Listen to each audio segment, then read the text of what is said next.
with a voiceover from a boy explaining how the first murder happened before he was even born.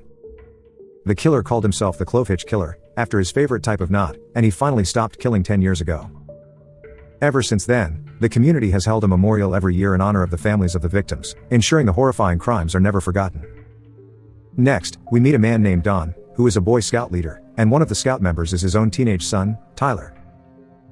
One day, after their usual training session, Don tells his son that he will not be able to attend leadership camp, because his Uncle Rudy's insurance costs have increased.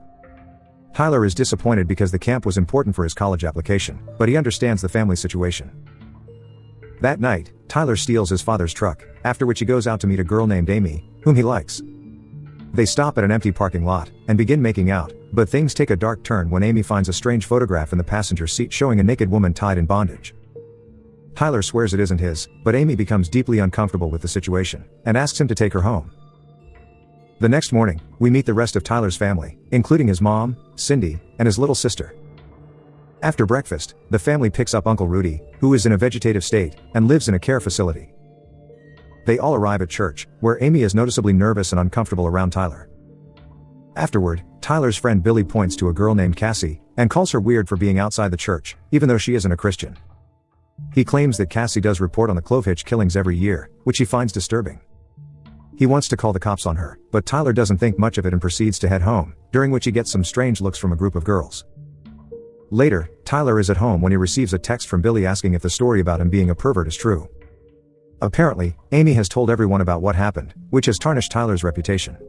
He then notices his dad going into a secret shed near their home, and begins to grow suspicious. Later that day, the family attends the memorial for the Clovehitch victims, during which Tyler speaks with Amy about the rumor. She swears that she told only one person, who promised not to tell anyone, before walking away. Then, the same strange girl from earlier, Cassie, approaches Tyler to mock him. In response, he calls her sick for being obsessed with murders, and she fires back by calling him a pervert. One day, while no one else is home, Tyler decides to sneak into his father's shed and begins snooping around. He spots a loose board on the floor and immediately opens it. His eyes widen in horror when he finds several magazines there, featuring women posing in bondage. At the bottom, there's a Polaroid picture of a tied-up woman, with a caption that says, "Nora, Lucky's favorite," which deeply disturbs Tyler. Moments later, Don returns home, and looks for his son but can't find him anywhere. When he goes to the shed, he inspects the lock and realizes someone has been there. That night, Tyler can't fall asleep while thinking about what he discovered, so he wakes up to search the internet for information about Nora from his county. Here, he is horrified to learn that she was one of the Clovehitch victims, and that the picture he found also matches her. But his mother catches him and assumes he is watching inappropriate content and sends him to bed.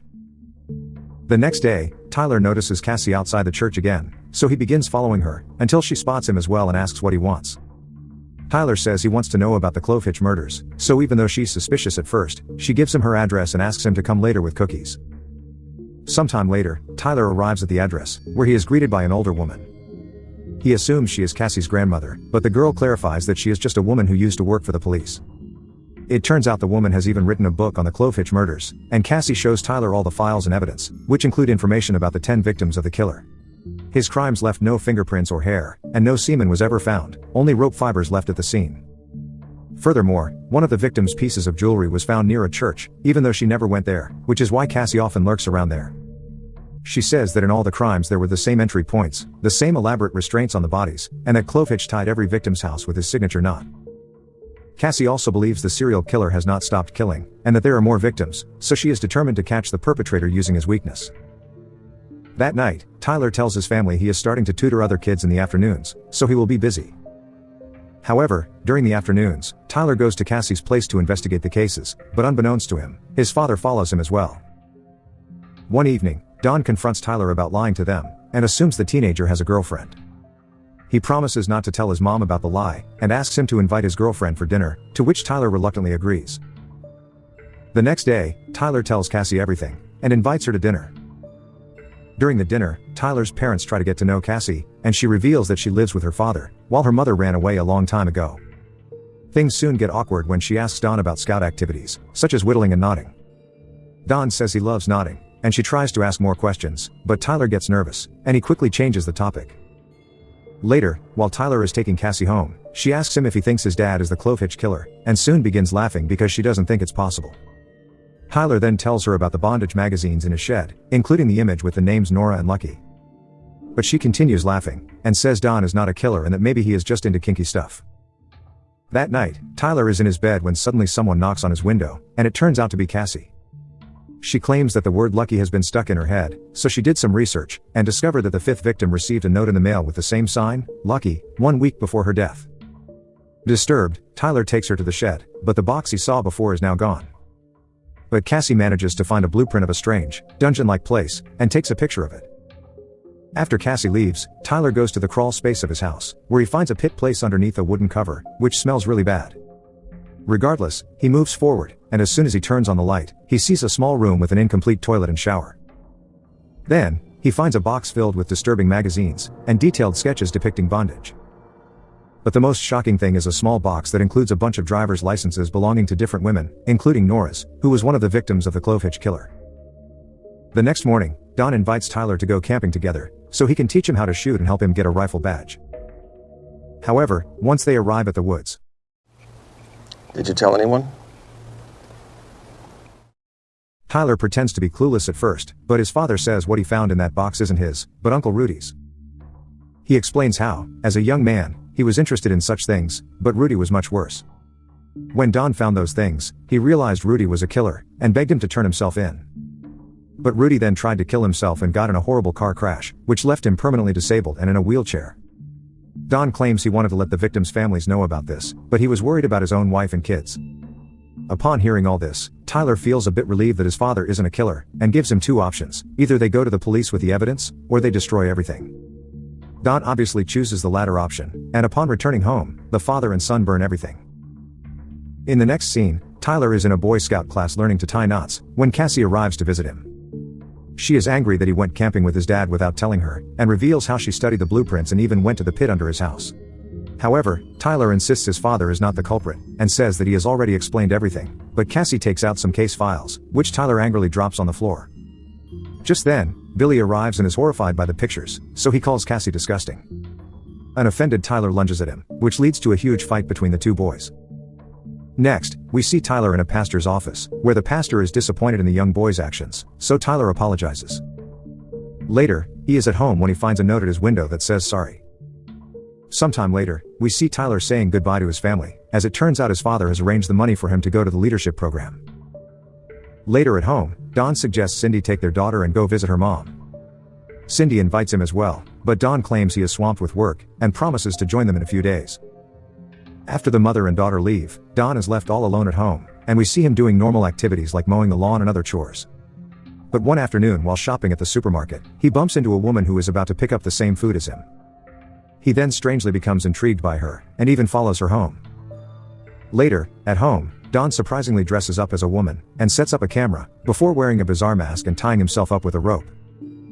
He takes some pictures, but is interrupted when he hears a knock on the door.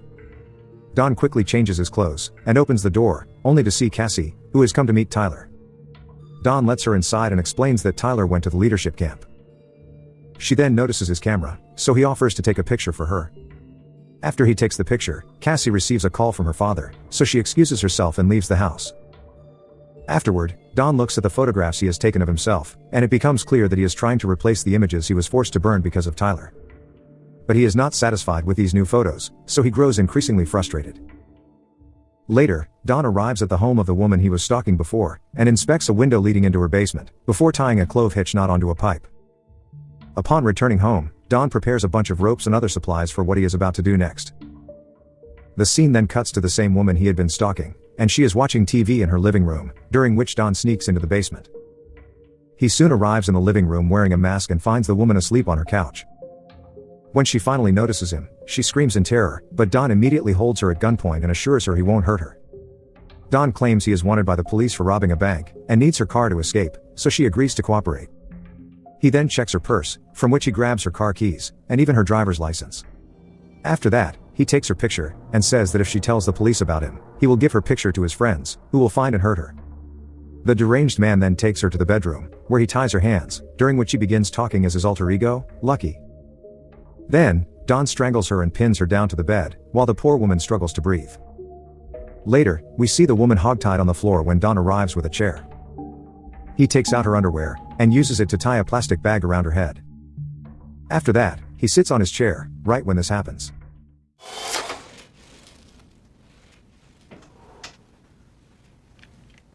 Dad.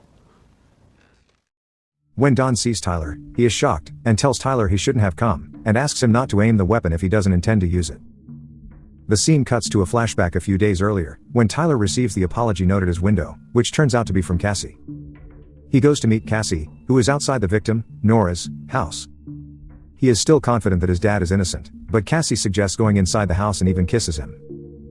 Next, the two enter the abandoned house, and Cassie asks him what his dad told him, so Tyler says that he told him the killer is Uncle Rudy, who has been in a wheelchair for 10 years. Cassie says that when she went to the pit inside his house, she found the rope fibers there. Then she drops a bombshell, and reveals that Clovehitch killed her mother. This shocks Tyler, as he thought her mom ran away, and Cassie says that is what her dad told her.